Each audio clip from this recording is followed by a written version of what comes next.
चंद्रपूर महाऔष्णिक वीज केंद्रातील 2 संच बंद, वीज निर्मितीत घट, कोळसा हाताळणारी यंत्रणा नादुरुस्त झाल्याने रखडली निर्मिती।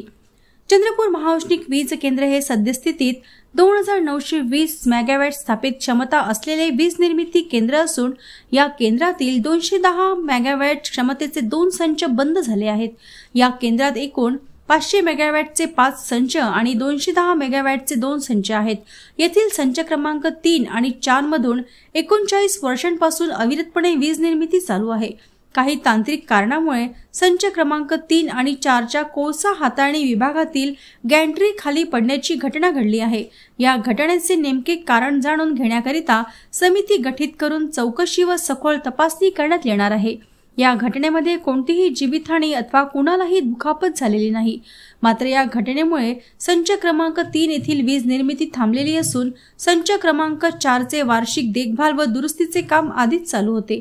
ही घटना घडल्यानंतर दुरुस्तीसाठी चंद्रपूर महाऔष्णिक विद्युत केंद्रातर्फे पावले उचलली गेली असून हे काम लवकरात लवकर पूर्ण करून संच कार्यान्वित करण्यात येणार असल्याचे वीज केंद्र प्रशासनाने म्हटले आहे।